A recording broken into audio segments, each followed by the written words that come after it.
Assalamualaikum dan salam sejahtera. Saya Afiq Khairuddin bin Khairun daripada pelajar program Diploma Pendidikan Awal Kanak-Kanak. Pada hari ini saya akan membentangkan sebuah pembentangan yang bertajuk Strategi Komunikasi dan Perkongsian Berkesan di dalam Pendidikan Awal Kanak-Kanak. Di dalam pembentangan ini, terdapat 3 hasil pembelajaran ataupun CLO yang ingin dicapai. Yang pertama ialah menghuraikan konsep-konsep kolaborasi melalui penlibatan keluarga dan perkongsian masyarakat untuk menyokong perkembangan dan pembelajaran kanak-kanak. Ini bermaksud pendidikan awal kanak-kanak tidak boleh diletakkan sepenuhnya di bahu guru sahaja. Sebaiknya ibu bapa dan masyarakat juga perlu terlibat agar kanak-kanak mendapat sokongan yang konsisten di rumah, di sekolah dan di dalam komuniti. Yang kedua ialah menerangkan strategi-strategi komunikasi dan perkongsian yang efektif dengan keluarga dan masyarakat. Komunikasi yang berkesan dapat mengelakkan salah faham, meningkatkan kepercayaan ibu bapa terhadap guru dan membantu pihak sekolah menyampaikan maklumat dengan lebih teratur.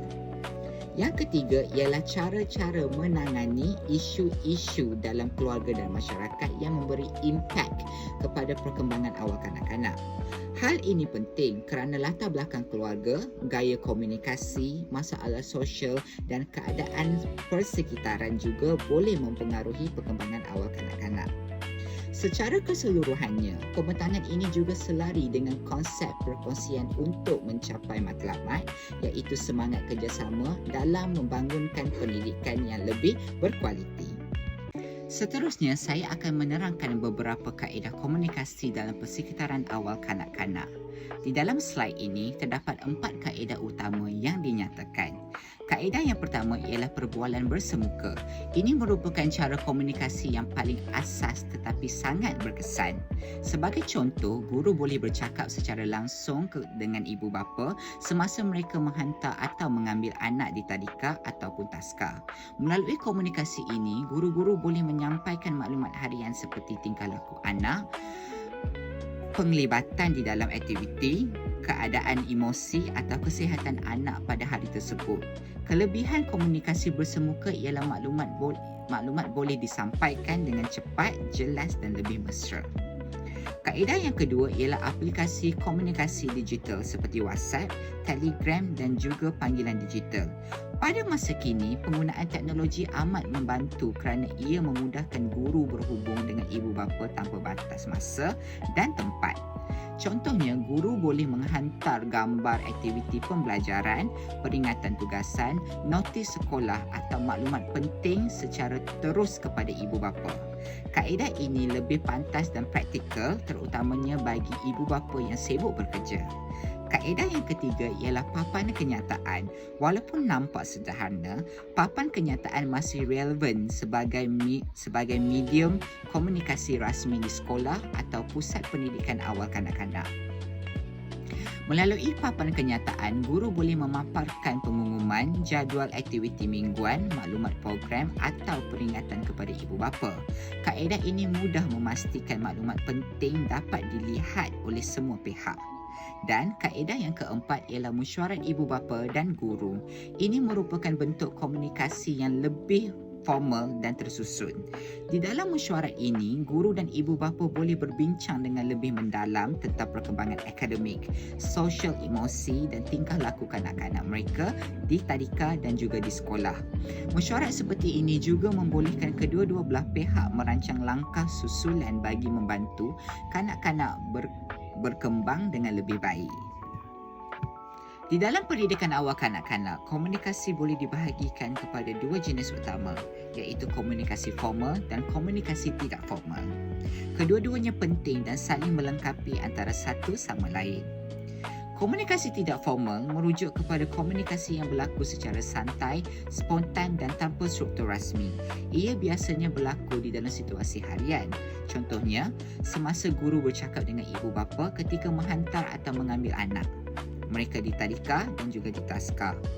Komunikasi tidak formal ini sangat membantu dalam membina hubungan rasmi antara guru dan ibu bapa.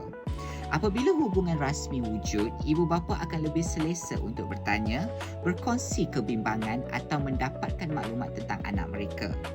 Selain itu, komunikasi tidak formal juga memudahkan penyampaian maklumat secara cepat dan ringkas.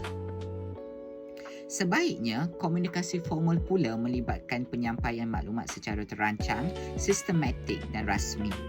Ia biasanya untuk tujuan rekod ataupun perbincangan dengan lebih mendalam. Contohnya ialah laporan perkembangan murid, surat rasmi, rekod pemerhatian dan mesyuarat ibu bapa dengan guru. Komunikasi formal penting kerana ia memastikan maklumat yang disampaikan lebih tepat, jelas dan teratur. Ia juga sesuai digunakan apabila melibatkan perkara penting seperti pencapaian perkembangan, isu tingkah laku, keperluan dan tindakan susulan terhadap kanak-kanak tersebut. Kesimpulannya, komunikasi tidak formal penting untuk membina hubungan yang rapat dan mesra, manakala komunikasi formal penting untuk tujuan rekod, perancangan dan penyampaian maklumat secara sistematik. Beberapa contoh realistik yang boleh berlaku di dalam persekitaran pendidikan awal kanak-kanak. Contoh-contoh ini membantu kita memahami bagaimana komunikasi sebenar berlaku antara guru dan ibu bapa. Contoh pertama ialah guru menghantar gambar aktiviti eksperimen sains mudah melalui WhatsApp kepada ibu bapa. Tindakan ini bukan sahaja memaklumkan ibu bapa tentang aktiviti yang dijalankan di kelas, tetapi juga menunjukkan bahawa anak mereka terlibat secara aktif di dalam pembelajaran. Ini dapat meningkatkan keyakinan ibu bapa terhadap peranan guru dan memberi peluang kepada ibu bapa juga untuk berbual dengan anak mereka di rumah tentang apa yang dipelajari pada hari tersebut. Contoh yang kedua ialah menyediakan laporan perkembangan setiap 3 bulan. Laporan ini boleh menerangkan kemajuan kanak-kanak dari segi bahasa, motor kasar dan motor halus dan sosial dan emosi. Melalui laporan seperti ini, ibu bapa juga boleh melihat perkembangan anak mereka dengan lebih jelas dan terperinci. Pada masa yang sama, guru juga dapat menunjukkan bukti perkembangan serta mengenal pasti aspek yang masih perlu diperkukuhkan. Contoh yang ketiga ialah guru berkongsi maklumat harian semasa ibu bapa mengambil anak. Seperti memaklumkan bahawa anak mereka tidur lebih awal semasa waktu rehat atau makan dengan lebih pada waktu makan tengah hari.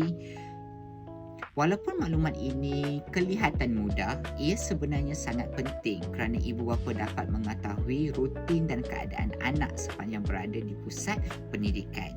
Ini juga membantu mewujudkan rasa percaya dan hubungan yang lebih rapat antara guru dan ibu bapa. Seterusnya ialah tujuan persidangan ibu bapa dan guru. Persidangan ini bukan sekadar sesi perjumpaan biasa, tetapi merupakan satu ruang penting untuk membina kerjasama yang lebih kukuh antara rumah dan sekolah. Tujuan yang pertama ialah membincangkan perkembangan akademik dan sosial kanak-kanak.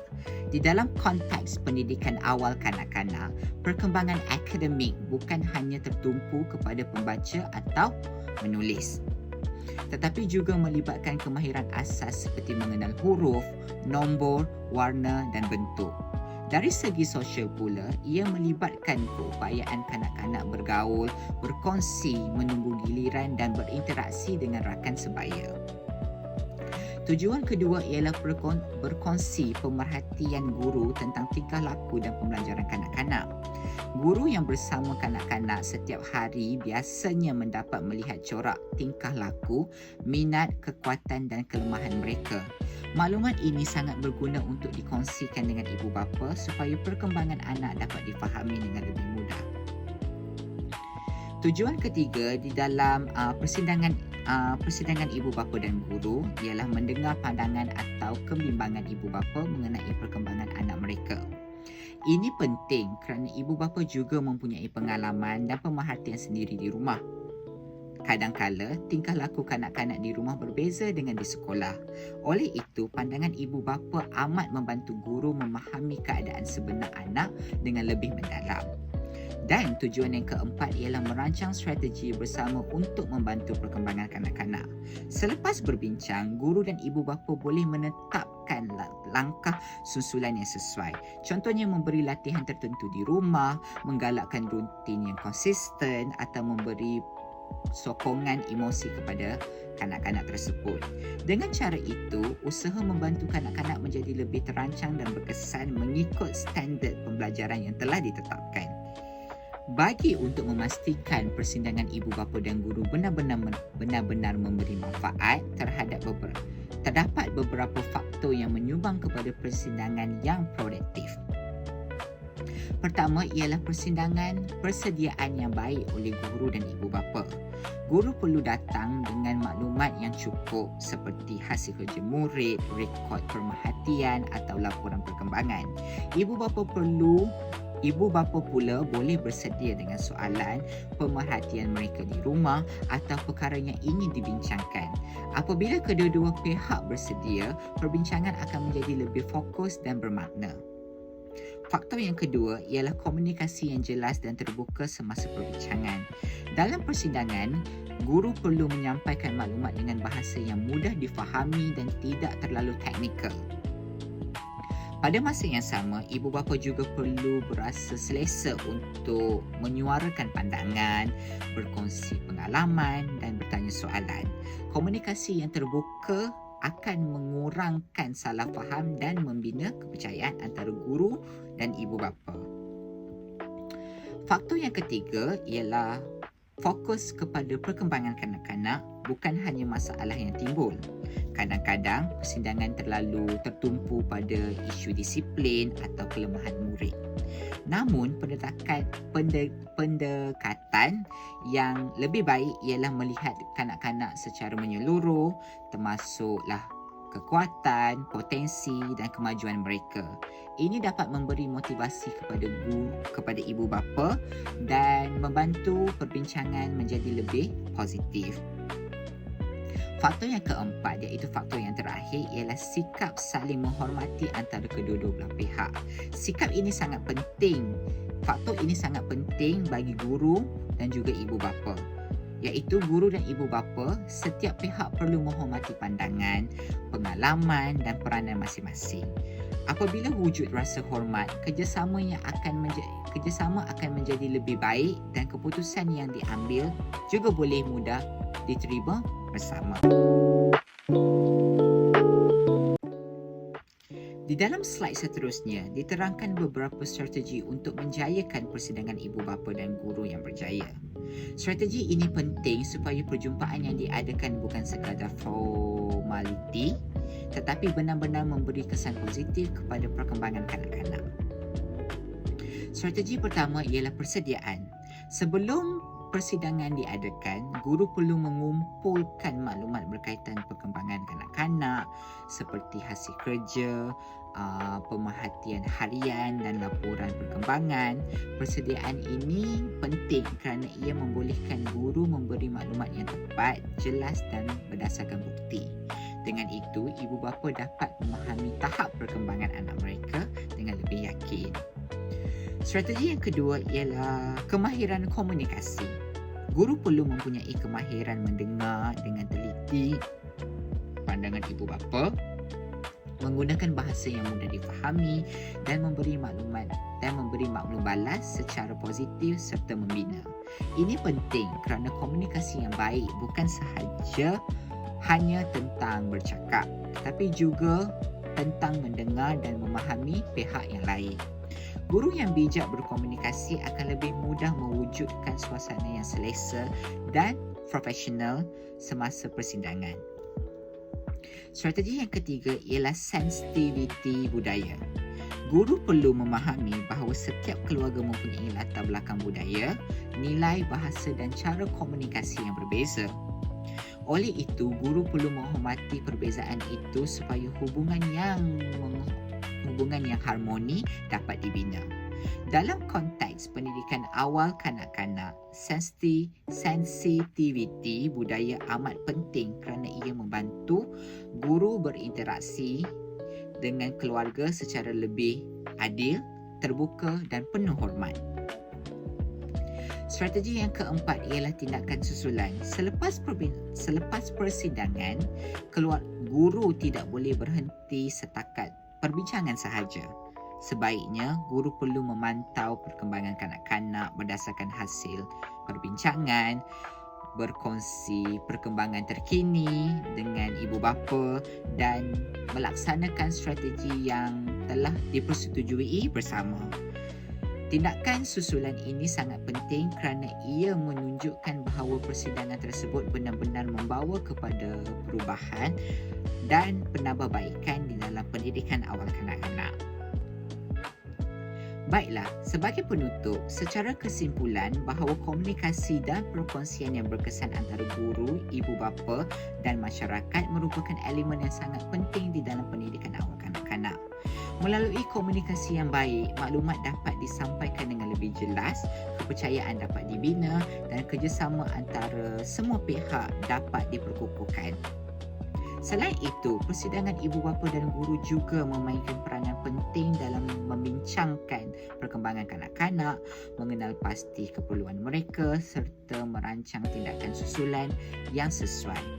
Jika komunikasi dilakukan secara berterusan, terbuka dan penuh hormat, maka perkembangan kanak-kanak dapat dikongsi dengan lebih menyeluruh dari pelbagai aspek.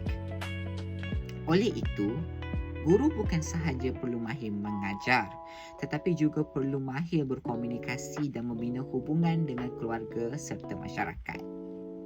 Dengan adanya kerjasama yang kukuh, kita dapat mewujudkan persekitaran pembelajaran yang lebih positif, selamat dan bermakna untuk kanak-kanak. Sekian, terima kasih daripada saya untuk pembentangan hari ini.